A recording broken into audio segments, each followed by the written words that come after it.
Hello friends, आपका स्वागत है मेरी यूट्यूब चैनल पे। आज हम निफ्टी का एनालिसिस, टेक्निकल एनालिसिस देखेंगे थर्ड मे के लिए।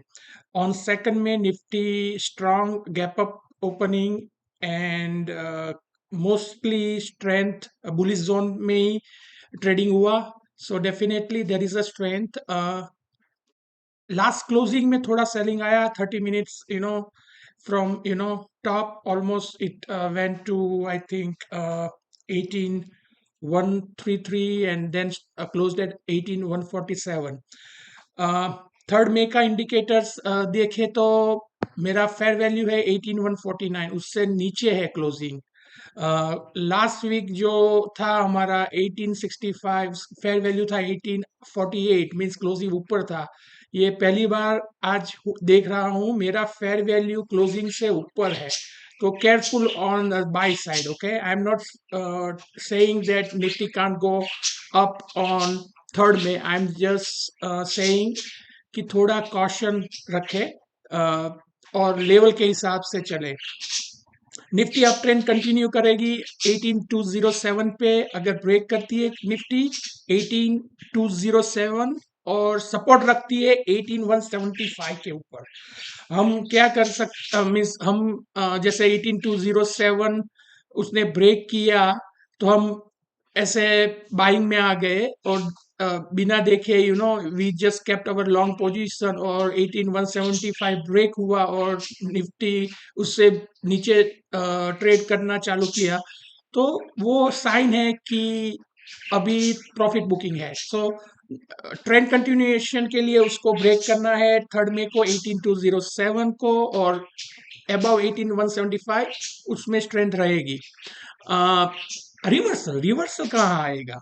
तो अभी 18097 ब्रेक होता है तो न्यूट्रल बनेगी। आई एम नॉट सेइंग कि प्रॉफिट बुकिंग मोर आएगा। मेरा रिवर्सल, जो bearish reversal more profit booking का एक्सपेक्टेशन है, वो 1850 है। अगर आपको पता है तो लास्ट 28 अप्रैल के बाद का जो हमारा फेयर वैल्यू था 1848, तो अभी बता रहा है कि अगर 1850 ब्रेक होता है, उसके नीचे ट्रेडिंग वॉल्यूम होता है, तो it's a sign of a reversal. अगर वो होता है तो फिर हम फिर से बुलिश कब होंगे? तो 18207 के ऊपर, ठीक है। अगर निफ्टी ब्रेक करती है वॉल्यूम के साथ 1850 के नीचे, that's a first sign of heavy profit booking. अगर वो होता है तो आप 18207, अगर बेयर है तो आप 18207 फिर से ब्रेक होता है तो आपको फिर से निफ्टी इज गेनिंग स्ट्रेंथ, तो आपको कंसीडर करना पड़ेगा कि हमारी जो शॉर्ट पोजीशन है उसका क्या करें। तो फर्स्ट साइन 18097 के नीचे वो स्ट्रेंथ छोड़ देगी, न्यूट्रल होगी, लेकिन वो बेरिश नहीं होगी। 1850 के नीचे ट्रेडिंग वॉल्यूम के साथ हुआ तो उसमें बेरिशनेस आ सकती है और सेलिंग चालू रह सकती है। तो अगर 1850 वो ब्रेक करती है तो अगर उसके ऊपर 18129 के ऊपर फिर से ट्रेड करती है तो फिर से न्यूट्रल हो जाएगी। सो अगेन 1815 ब्रेक होती है करती है निफ्टी और फिर से 18129 के ऊपर वो ट्रेड करती है तो वो बेरिशनेस में से निकल जाएगी। अच्छा, तो 1850 ब्रेक करती है, सेलिंग कंटिन्यू रहेगा 1880 के नीचे, ठीक है। So these are the signs. So third में के लिए हमारे 3 जोन्स है। फेयर वैल्यू है 18149। फेयर वैल्यू का मतलब है ये प्राइस पॉइंट से ऊपर बुल विनर रहेगा, उसके नीचे बेयर रहेगा। Again fair value 18149। नया फेयर वैल्यू थर्ड में के लिए कैसे हम कैलकुलेट करेंगे? तो 18149 को आपका डे ओपन जो थर्ड में को होगा उससे एवरेज कर लो। हमारा बुलिश बॉटम है 18160, हमारा बेरिश टॉप है 18137। Again 18160 bull top, bull bottom, और 18137 हमारा बैड टॉप है। बुल बॉटम कैसे रिकैलकुलेट करेंगे? 18160 को आप डे हाई से एवरेज करो और हमारा बैड टॉप 18137 डे लो से एवरेज करो, वो हमारा नया बैड टॉप आएगा।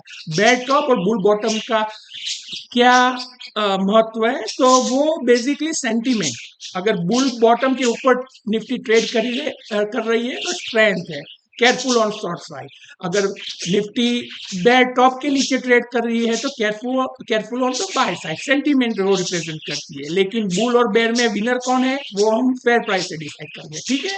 तो हमारा again fair price 18149, bull bottom 18160 और बेयर टॉप 18137। रिकैलकुलेशन 18145 का डे ओपन से, बुल बॉटम का 18160 डे हाई से, और हमारा बेयर टॉप का 18137 डे लो से, ठीक है। हमारा स्लोप है अभी 82 पॉइंट का, ठीक है। हमारा slope, so that's good, 82 point का स्लोप बताता है। और हमारा सेंटीमेंट रिवर्सल है 59 पॉइंट का। वो 59 रिवर्सल सेंटीमेंट क्या बोलता है कि एक्चुअली हाई से निफ्टी 59 पॉइंट नीचे ट्रेड कर रही है और वहां रेजिस्टेंस बना रही है, तो सेंटीमेंट चेंज हो गया, वो स्ट्रेंथ से वीकनेस में आ गई। लेकिन अगर वो 59 पॉइंट हाई से नीचे ट्रेड कर रही है और वो डे ओपन से भी नीचे कर रही है तो उसमें ज्यादा वीकनेस है। सेम थिंग अगर लो से 59 पॉइंट ऊपर जा रही ट्रेड कर रही है तो लो वो उसमें स्ट्रेंथ है, अगर डे ओपन से ऊपर है तो उसमें ज्यादा स्ट्रेंथ है, ठीक है। 59 इज अ सेंटीमेंट चेंजर। आप रेंज लगा सकते हैं 59 डे ओपन से ऊपर और नीचे से कि वो एक्चुअली साइडवे रेंज है, राइट। ओपन से 59 ऊपर, ओपन से नीचे 59 नीचे, वो तो आपकी साइड रेंज होगी सेंटीमेंट के हिसाब से। अगर वो सेंटीमेंट ब्रेक करती है तो आप में ज्यादा ऊपर जाती है 59 तो ज्यादा बाइंग आ सकता है, अगर 59 तो के नीचे जाती है तो ज्यादा सेलिंग आ सकता है। लेकिन स्लोप 82 है तो हमारे ओपन से 82 पॉइंट नया बाय पॉइंट आएगा, ठीक है। So this are the importance. हमारा ट्रेंड देख ले तो अभी ऑल 200 डेज से 1 डे ऑल पॉजिटिव, सो कोई प्रॉब्लम नहीं है। वीकनेस 3 मई को 18137 के नीचे आ सकती है, ठीक है। स्ट्रेंथ आएगी 18160 के ऊपर, कंटिन्यूएशन ऑफ अपट्रेंड 18207 के ऊपर अगर वो ब्रेक होता है, और सपोर्ट रहती है निफ्टी 18175 के ऊपर, ज्यादा ऊपर जाने का चांसेस है, ठीक है। सो केयरफुल 18207 ब्रेक होता है तो केयरफुल ऑन शॉर्ट अबव 18175, ठीक है। अच्छा, हमारा जो बेरिश जोन है उसका जो अप 82 पॉइंट है, डाउन -52 है। वो क्या है बेसिकली, अगर लो बना है उसके 82 पॉइंट्स ऊपर वो ट्रेड करती है तो अभी वो न्यूट्रल हो गई है, और अगर वो 82 पॉइंट डे ओपन के ऊपर है तो वो उसमें ज्यादा स्ट्रेंथ है, ठीक है। सो 82 प्लस 52 माइनस इन बेरिश टॉप के नीचे, अगर न्यूट्रल है तो +27 -52, ठीक है। अगर न्यूट्रल साइडवेज रेंज में है तो ये स्ट्रेंथ इंडिकेटर है, +27 स्ट्रेंथ बताती है, -52 बेसिकली आपका जो रेजिस्टेंस है न्यूट्रल जोन में उससे नीचे 52 पॉइंट होता है तो और वीकनेस बढ़ रही है। आपका जो सपोर्ट है उसके ऊपर 27 पे ट्रेड करती है तो स्ट्रेंथ बढ़ रही है, ठीक है। Same thing on bullish zone 27 plus और 59 माइनस, ठीक है। अगेन ऑन 3 में आपका फेयर वैल्यू है 18149, आपको कैलकुलेट करना है एवरेज से डे ओपन से, वो प्राइस के ऊपर बुल विनर रहेगा, उसके नीचे बेयर विनर रहेगा डे के लिए।